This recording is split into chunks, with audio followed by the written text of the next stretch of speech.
My name is Jenna Blake, and I'm 31 years old. Family dinners used to be my favorite thing in the world. There was something comforting about the routine, helping Grandma set the table, folding napkins while she hummed old Motown songs, sneaking bites of roasted potatoes before anyone arrived. For years, it was the one place that felt safe, where I wasn't performing or pretending or defending myself. But after Grandma passed, those dinners changed. Slowly at first, less laughter, fewer hugs, more tension, but eventually they stopped feeling like home. Now, they just feel like a room full of people pretending to like each other. I still show up though. I still bring a dish, still arrive early to help, still hope, deep down, that someone will notice how hard I'm trying. But every time, I end up wondering why I bothered.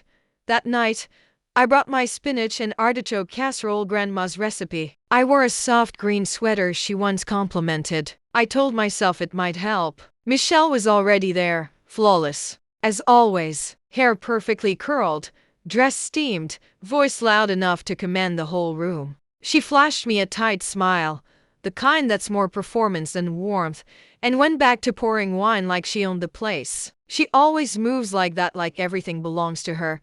I set the table while she barked out orders no one asked her to give. My parents ignored it, as usual. My cousins filtered in, loud and happy, talking over one another about work and weddings and whatever else they wanted everyone to admire. No one asked about me. No one even noticed I'd brought the dish. I sat at the corner of the table and tried to smile through it, tried not to let the quiet ache in my chest take up too much space. I thought maybe this dinner would be different. That maybe, if I kept being kind, they'd remember I mattered too.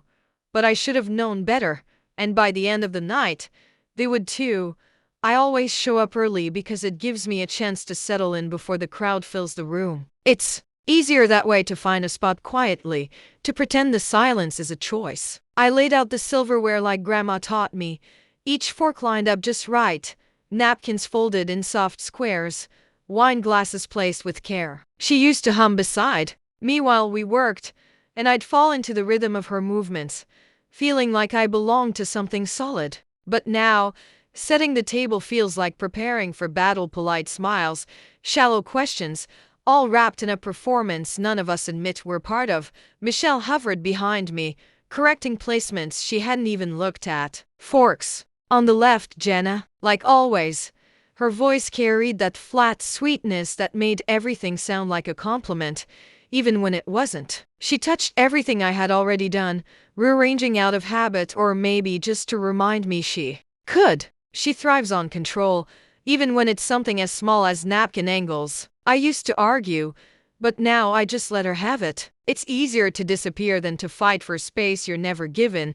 The others began to arrive, and the energy shifted. Hugs, loud greetings, perfume in the air. Michelle shined in the center of it all, pouring wine, cracking jokes, introducing her new friend from work to everyone but me. My mom smiled at her like she was the sun. Dad stayed glued to his phone. I stayed near the kitchen, half hoping someone would notice the casserole or ask how I'd been, but no one did. I nodded along to conversations that never included me. No one meant to be cruel, they just didn't notice I was there.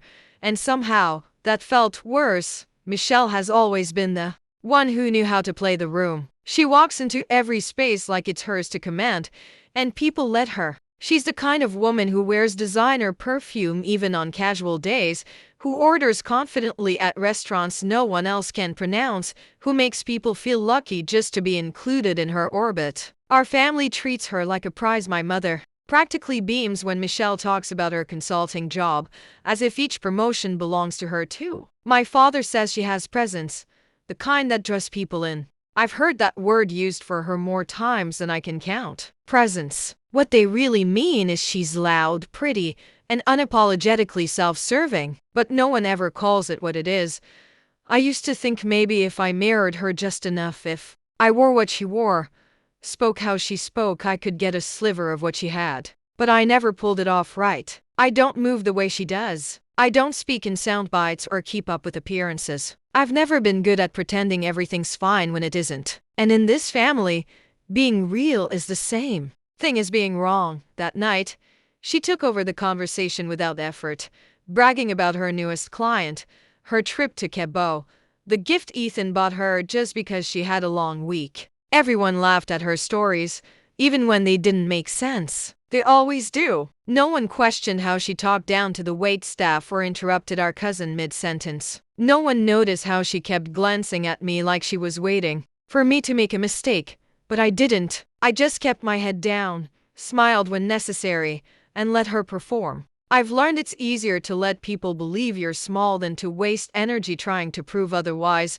She thought I had nothing to say, but the truth was in my bag. Waiting. It happened just as everyone was laughing over dessert, forks, scraping plates, wine being poured like the night would last forever. I was still at the edge of the table, quietly clearing plates and gathering napkins, trying to be useful, to keep myself from slipping into that familiar numbness. Michelle was mid-story, something about her boss calling her irreplaceable, when she turned suddenly toward me, eyes sharp with amusement. "Jenna," she said, loud enough to make the room pause, "maybe you should leave. You're clearly just here for the free food." There was a beat of silence, just one fragile second, and then the laughter came. Real, casual, ugly. It spilled out of cousins and family friends, people I had known my entire life. Even one of my uncles chuckled, like it was just harmless teasing, like they weren't watching someone unravel in real time.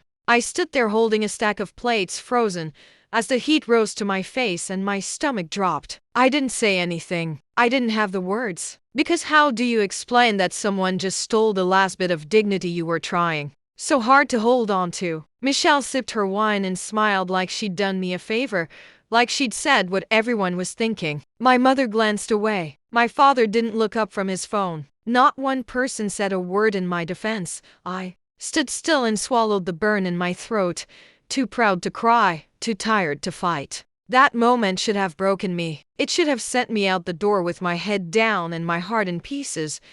But it didn't. Instead, it reminded me of the red folder in my bag, the one I had debated bringing, the one I almost left at home, the one that held the truth no one saw coming. I sat back down slowly, my body stiff and buzzing with heat, but my hands were steady. The laughter had faded into awkward silence, and conversation picked back up in uneven bursts, like they knew they'd gone too far but weren't sure how to step back from it. No one apologized. No one checked on me. Michelle had returned too, her story like nothing happened, her voice louder than ever. But I had stopped listening. All I could hear was the sound of my grandmother's voice in my head, soft and steady, saying, "You don't always need to speak to be understood. Just wait." That red folder had been sitting in the bottom of my bag for weeks. I had looked at it every day, unsure what to do with it. It held the legal transfer documents my grandmother's signature notarized, the deed with my name printed clearly across the top. I hadn't told anyone, not even my parents. Part of me didn't believe it was real, and part of me didn't want the fight that would come with the truth. But now, after that humiliation, after watching a room full of people laugh at me like I didn't belong, I knew I hadn't come to this dinner to keep the peace. I came because something inside me was done with being dismissed. I reached into my bag slowly, my fingers brushing against the folder's edge. I paused for a moment, my heart pounding not from fear, but from knowing that once I laid it on the table, everything would change. I didn't care anymore about Michelle's control, or the cousins who took her side, or the silence of my parents. I wasn't doing this to get even. I was doing it to reclaim the one thing they kept trying to take from me, my place. Because what they didn't know, what Michelle didn't know, was that the house we were sitting in didn't belong to her. It belonged to me. I didn't say a word when I pulled out the folder. I laid it flat on the table, right between the dessert plates and empty wine glasses, and slowly flipped it open until the first page was visible. The room didn't stop all at once. It took a moment. Michelle's laugh kept going, her story, rolling on about her weekend at the spa, until she noticed I wasn't looking at her. She noticed everyone else wasn't either. She followed their eyes to the folder, to me, and then back to the page I had turned toward her. "What's this?" she asked, still trying to smile, still trying to control the room. I looked up at her calmly. my voice steady and low. "It's the deed to this house," I said. "Grandma signed it over to me before she passed. She changed her will, had it notarized and everything. This house is mine."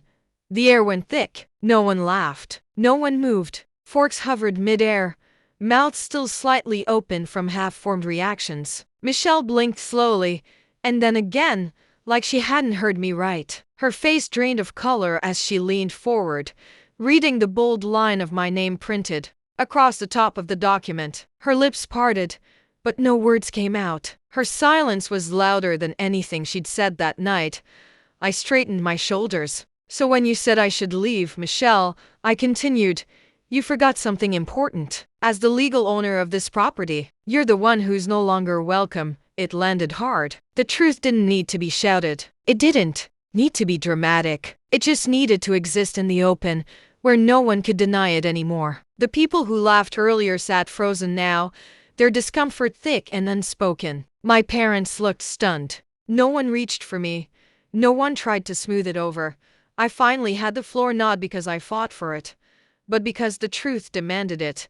And suddenly, no one seemed so sure of where they stood. The sound of silence after a lifetime of being talked over is almost disorienting. I watched a room try to swallow the truth, try to make sense of the shift that had just unfolded in front of them. Plates were suddenly unimportant. Dessert was left untouched. Forks dropped with soft metallic clinks onto porcelain, like everyone forgot what they were doing. My father stared at the folder like it might vanish. My mother opened her mouth to speak, then closed it, her fingers twitching at the edge of the tablecloth. No one moved to pick it up. No one dared touch what had finally leveled the room. Michelle sat perfectly still, the tension in her jaw betraying how tightly she was clenching her teeth. I could see her trying to come up with something, anything to undo what I had just said, but there was no spinning this. Her confidence had cracked, and in its place was something unfamiliar: doubt. She was no longer in control, and she knew it. I didn't gloat. I didn't raise my voice or press a moment. I just let the truth fill the space that had never been mine before. It sat there between us, bold and real, and everyone had to face it. My grandmother had made her decision. She saw me. She saw who I was beneath the silence and the years of being talked over, dismissed, used for help but never held in regard. She saw the quiet work I did, the way I stayed, the way I loved without needing credit. And she left this house to me, because she trusted I'd treat it with care, not ownership as performance. People looked at me differently now, like I had appeared out of nowhere, even though I'd been sitting there the entire time. The difference was, now they had to see me, because I wasn't asking for a seat at the table anymore. I owned the table. Michelle's silence didn't last long. It never does. She sat with her hands folded tightly in her lap, shoulders tense, lips pressed into a line so thin it almost disappeared. But then the questions started spilling out, quick and sharp, like she was throwing darts in the dark, desperate to hit something. Why would Grandma do that without telling anyone? She snapped. "You're lying. This has to be fake." Her voice rose with every word, high-pitched and cracking at the edges. No one stepped in. No one defended her. I didn't answer right away. I just looked at her, calm and still, letting her anger roll past me. The document was real. I had verified it twice over with an attorney. The house had been transferred legally and quietly, signed in the final weeks of my grandmother's life when she was still lucid enough to know exactly what she wanted. Michelle had never visited during those weeks. She had shown up late to the hospital, brought flowers and loud stories, then left before the hard parts. I had stayed. "You don't deserve this," she said, her voice trembling now. "She wouldn't have picked you." "She did," I said simply. "It's done." She stood abruptly, chair scraping hard against the wood floor. "You think this changes everything? That suddenly you're important because of a deed?" I could have answered with a list of all the ways I've mattered without her permission. I could have reminded her of the times she called me only when she needed something, the way she dismissed me in front of others like it was a reflex, the years I held my tongue just to keep the peace. But I didn't. "I've always been important," I said softly. "You just never wanted to see it." She didn't reply. She didn't have anything left to say. Her mask had cracked and fallen in pieces around her. And for once, She had no spotlight to retreat to, only the truth. And she couldn't talk her way out of that. The room emptied slowly after Michelle left, everyone unsure of what to say or where to look. A few mumbled goodbyes on their way out, avoiding my eyes as if politeness might soften what had happened. My parents were the last to leave. My mother gave me a quick, awkward hug that barely touched my shoulders, her hands trembling like she wanted to say something but couldn't find the words. My father stayed quiet, nodding once before following her out the door. It wasn't love they offered, it was obligation, confusion, discomfort. They didn't know how to look at me now that the narrative had changed. I didn't expect anything more. Once the door shut, the house fell quiet. I stood alone in the dining room, surrounded by half-cleared plates and the remnants of a meal that had started with tradition and ended with truth. I walked slowly through each room, touching the walls, breathing in the familiar scent of old wood and lavender, Grandma's favorite. Everything felt different, but in the best way. Like the space had been holding its breath for years and could finally exhale. I ended up in the sunroom, the one with the wide windows and the sagging couch where Grandma and I used to sit and read on rainy days. She loved this corner of the house the most. I remember her saying once, "This room has no ego. It just lets the light in." I pulled the deed from the folder and noticed, tucked behind the last page, a note in her handwriting, small, slanted, unmistakable. It read, "You see people even when they don't see you." That's the kind of heart this house needs. I pressed the paper to my chest and let myself cry. Not because I was sad, because I was finally seen, fully, quietly, without having to fight for it.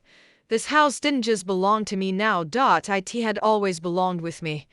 2 weeks later, I hosted my own dinner. Nothing extravagant, no catered food or wine pairings, no long guest list curated for appearances. Just a handful of people who'd called to check in after that night, who'd quietly said, "I'm sorry I didn't say something," and meant it. Friends, not relatives. People who knew my heart without needing proof on paper. I made the same casserole I'd brought to every family gathering, but this time it sat in the center of the table like something sacred instead of something ignored.